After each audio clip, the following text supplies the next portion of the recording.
Hey everybody, I'm ZeldaMaster and welcome back to Hyrule Warriors Definitive Edition. Last time we started up the Wind Waker set of scenarios with a new disturbance in the Forsaken Fortress. And well, in this one we're going to be moving on to Gerudo Desert with the search for Sia. So let's go ahead and jump into this with Lana, as that is Sia's other half, and see what awaits. A short time before the strange happenings washed over the kingdom of Hyrule, Lana had returned to the Valley of Seers, where she used sorcery to search for clues to the vanished Sia. It was there that a figure appeared and stole away the Triforce of Power.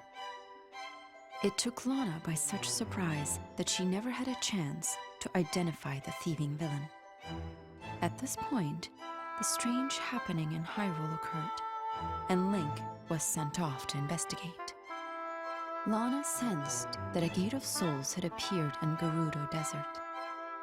She also sensed that she might be able to uncover new clues to Sia's disappearance if only she visited that spot. And so, Lana left behind the Valley of Seers and set off for Gerudo Desert. Alright, so this is actually pretty interesting. I didn't think there would be more story with Lana and Sia, but it seems like Lana is searching for Sia in Gerudo Desert, and at first when the story was playing I was assuming this is before the everything happened within all the scenarios within the game, but from what I believe this is the second, tragedy. Whoa, there's literally a Gate of Souls here. But yeah, from what I believe this is still continuing on with the story, or it could be like a small prologue. We're gonna figure out exactly, because I felt like that little intro was a bit vague on where exactly we're at. From what I'm assuming, though, this is after all the scenarios we've taken on, and we're just continuing on as the Wind Waker set of stages are now a part of Hyrule. But yeah, I don't see it right now. The only thing I saw was that mini blend that was, I guess, blocking the pathway to the portal, or just guarding it, because the second I destroyed it, it disappeared. So maybe we just need to head to each one of these portals, because looking at the map I feel like there's going to be a lot of them. And yeah, the big blends are what we need to kill, to be exact. So I don't need to kill anything else. There are no more generals. It's so weird seeing these guys with Twilight Princess like enemies. Like, these are hands down the most cartoony looking enemies, and I can't even take them seriously. And oh look, the Helmaroc King is back. So yeah, I mean, Tetra must be with the Helmaroc King, so this must be a continuation. It just seems weird that Lana would be looking for Sia if Sia had like vanished in front of her, and Sia was more so just like the evil dark half of her. At least that's what I got from the story. But now it's entering the weird territory where, it might end up being a bit deeper than I thought. So we're gonna go ahead and figure out exactly. I mean, I like Sia as a character. Like I've mentioned before, I actually prefer Sia over Lana. Her moveset and just overall, I think Sia's, cooler character. I prefer the evil one, not all the time, but depending on the game, the character, whatever. So let's just go ahead and quickly take this big blend out and just move on. This is so weird and just not right. But yeah, we can see Tetra actually hanging there. So yes, it is when Link was set to investigate for the Wind Waker set of stages. Now Lana is doing her own thing because she did end up leaving the team. So yeah, it's making a lot more sense now that I'm thinking about it. So yeah, I don't know. Just for some reason, the way they kind of described the story made it seem like it was before any disturbance, not just this new disturbance, as that's the Forsaken Fortress. So, alright. I like how I had to piece it from this. But hey, this is a new story for me. So, I don't know. For some reason, I thought they may have, jumped back in time. But, okay, wait, what am I supposed to do? Can I actually teleport out of here? I think I can. Sweet. Alright, let's go ahead and teleport down here so we can leave, because the gates are shut from every other side, so we have to use this bridge here that takes us out of the settlement, and we can move on to everything else. But maybe before I go, I should take on these guys. Well, the big blends are the main focus. We need to kill the main thing. It doesn't matter. But that's cool that Tetra is available. Hopefully we'll be able to play as her. Sadly, I didn't unlock her from the last stage, so I was unable to put on badges for her. Well, she is at a decent level. I want to say close to Lana's level. I'm not gonna lie, it doesn't matter even if you're level 100. Yeah, you can kill enemies in 2 hits because you'll have a lot of strength, but it's not fun to play with because you have no badges. The badges literally give you more moves, essentially. Like, you can combo, you can do a lot more to it, and to me that's just way more fun. But okay, so the Helmaroc King has appeared. What? Where is it? Alright, Tetra is speaking though, so that's good. But let's just go ahead and focus on this right now. So yeah, I didn't fully understand, but yeah, I can help. Alright, I actually don't even know what he's talking about. Okay, attack the Helmaroc King and drive it away. Sweet. Where is it? And Link is here. Heck yeah. Whoa. I didn't think Link was going to end up showing up. So after all the stuff that happened in the Forsaken Fortress, Link is here. Yes, okay, Link. And obviously, yeah, Lana recognizes Link after all their journeys. From what you guys told me, this crap. Stop moving. Okay, there you go. Yeah, the hammer can kill it, but usually you want to actually land the blow. Okay, so now that Link is here, holy crap, are things gonna change, my friends? Wait, why is Link wearing not the tunic that I had on him? This is crazy. Also, I need to have my hammer out. Perfect. So what? This is way easier to take on. What? The Helmaroc King is so easy. I like how they referenced the Wind Waker thing, but they made that too easy to land.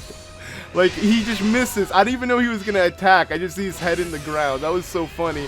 But alright, so while he's down, his helmet is off, but I have a feeling he's going to put it back on as soon as he gets up.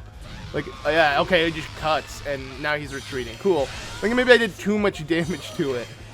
But yes, we are now Link. I mean, I was going to enjoy playing as Lana for the time being, but, you know, we got the main, you know, hero here, so why not put him to use? Let's see, more mini blends though. It's so weird just seeing the portal just there, and it looks very weird from the side. I actually want to see its paper thin look. Look at that. It's so thin, this portal. Can I enter it? No. Alright.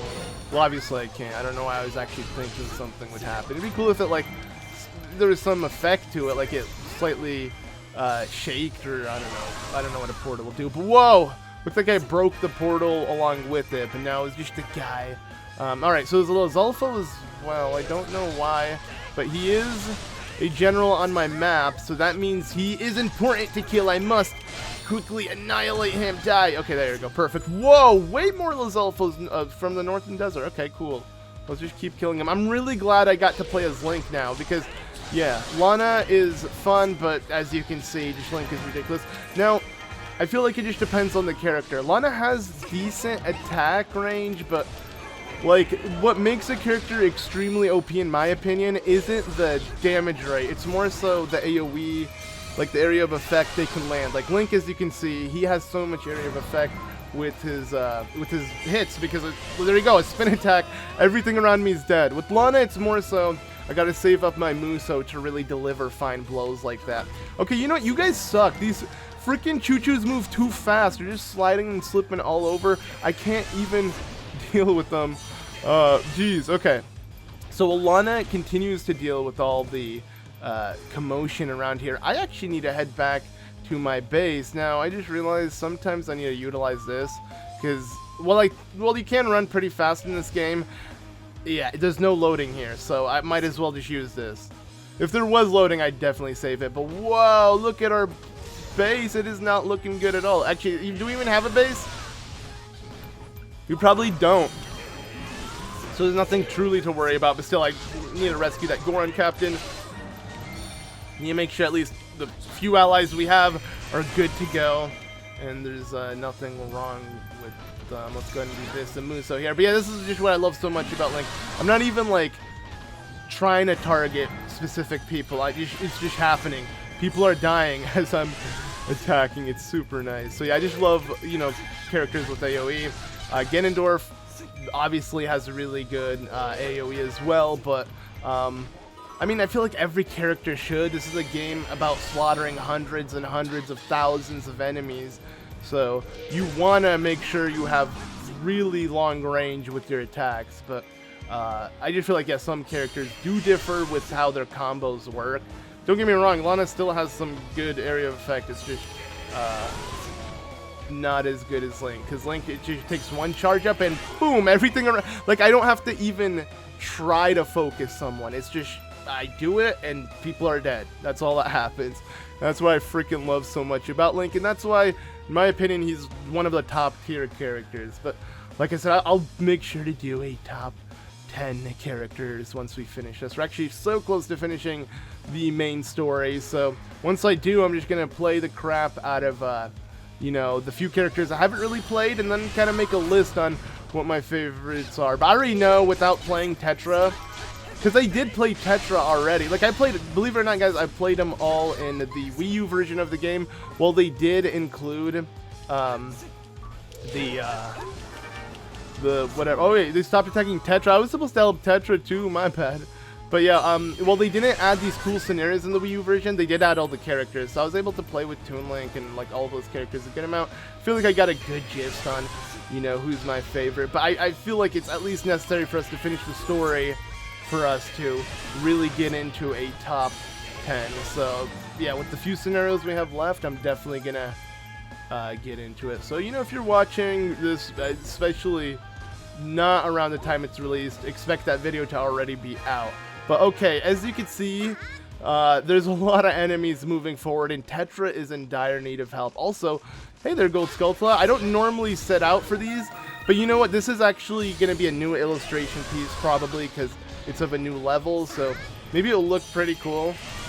I like got all the illustration pieces for the Wii U version of the game, but like it literally doesn't make much sense, you know. There's no reason for them unless you want cool wallpapers, but you can find them all online, sadly, so it's not like that big of a deal. Anywho, yeah, that's why I haven't been like going out of my way to collect them. I just want to play the story this time around, but I shouldn't focus on at least picking up materials. One thing I noticed you guys mention in a lot of videos of these Hyrule Warriors episodes is when I kill a general like this, I usually forget to actually pick up their item. I just go running, because as you can see, sometimes they drop something, which could be pretty helpful. And wait, that sound effect was pretty sick. But as you can see, capture the sealed ground. Cool, I will. Let me just, first off, start fighting you. Haha! Yes, wait. How long do you have your head in the ground? You really give me a chance to do this? I'm like, wait, let me take out my sword, and this dude still is waiting for me. That is so sick. Alright, so let's go ahead and use our Muso here, because my goal is to hopefully set this guy into the sky and just have him leave. Let's see if this works. So go ahead, Link. Yep, do the attack. We're not doing too much damage to him, but it's good enough, I guess. Let's see. So what are you going to do now? Are you going to fly away? Nice. Okay. We're heading to the sealed grounds now. I feel like that's the only thing we should do at this point in time, because while there is a lot of red to claim, that's where Helmaroc is, and it is resting to regain its health. Ah, okay. Yeah, so let's not waste any time. I want to kill this guy. It is literally a tanky foe, as you saw. Even with 2 Muso gauges, the special attack on top of it, it barely... well, it did a good amount, actually. Because the, yeah, I would say that's not bad. If we do that 3 more times, hopefully we'll be able to kill him. But, alright, let's go ahead and... What? Reinforcements have appeared. I see. This is where they're trying to make it real tough for us, where we don't have much time to really choose what to do. So, you know, I like working under pressure. I see enemies coming to my base. I didn't mean to press the home button. I feel like that's my second time I did that. The home and start button are so close that you might not notice, at least on the gamepad. But okay, yeah, we're gonna go ahead and send you here. We're gonna go ahead and send Lana here as well, and I'm just gonna hope things work. Let's go ahead and now focus on this guy. So I need to try to kill enemies around here so I can continue building up my Muso gauge. What's he doing? He keeps resetting. Attack. Oh, you have to bait it. I see. Alright. So yeah, gather near the Helmaroc King. I'm assuming that's to prevent the HP regen it will have if I let it. But let's go ahead and do one more twirl to then end off with the Muso, because I'd probably not be able to get a couple more attacks in. And hopefully that gets us a special attack to go ahead and dish out a lot more damage. There we go. Yeah, it's only these attacks that really shine against bosses. Like, while the Muso can do a whole lot, you have to be really strong compared to that boss. But alright, so let's go ahead and get more of our Muso gauge built up. Go ahead and try to hit me. Come on. There we go. And wait, I missed. The range for this is kind of weird. But alright, this should be it. I don't think you're going to survive this, Helmaroc King. Sorry to say this, but this is it for you. At least I hope so. Because, oh yeah, yep, this is it. There's no way. I got it. I'm going to see if I can hit it. No, I was hoping I could hit my Muso one more time. That would have been awesome. But there we go. Wait, it survived? Or did it die? Oh, it did die. Just the game doesn't want to show you it dying without it flying in the air for a second and then exploding into rubies. What? That's so weird. I'd say this is the weirdest designed enemy in the game. Like, it actually seems a bit buggy and way too easy, if you ask me. But, you know, it was an additional boss that wasn't meant to be in the game, so I'm not complaining. I like the reference. It's cool that how Helmaroc King was in here, stealing Tetra, similar to essentially what has happened in a previous timeline. But there we go. Yeah, victory.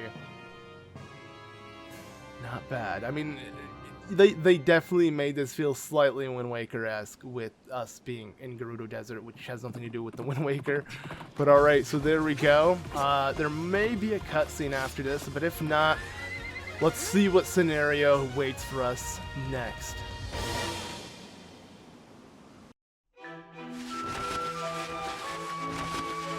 Lana and Link managed to rescue Tetra and close every gate of souls. But the change that had overtaken Hyrule seemed irreversible.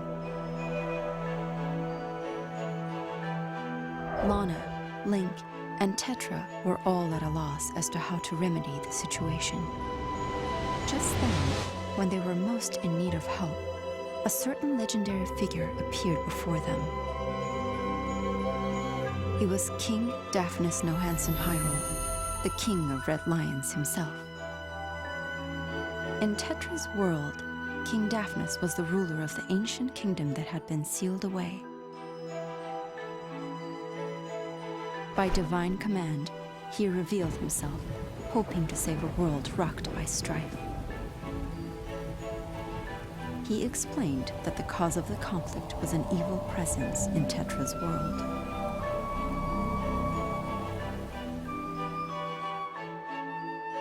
Their target much clearer, the heroes knew where they had to go. They set out on their next journey, dreading the difficult battle ahead.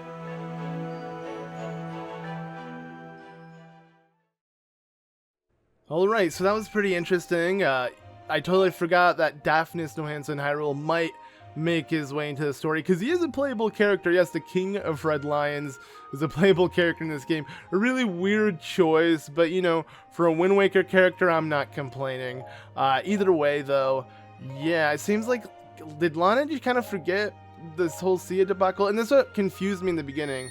Why was she looking for Sia to begin with? It would have made more sense if Link just continued following Tetra until they reached the Gerudo Desert or something like that. But it seems like they just brushed aside the Lana and Sia thing. Maybe we'll come to a resolution. It looks like Reclaiming the Darkness is it. We'll see right now. I'm excited because, as you know, I don't actually know what lies for the story or for the you know, level itself, but we have played through the Temple of Souls, and it's actually one of my favorite stages, so I'm excited to revisit it with Daphnis Nohansen Hyrule, Tetra, and Link. So anyways, thank you all so much for watching this episode. Join me next time as we continue through the Wind Waker set of scenarios. I'll see you all then. Peace.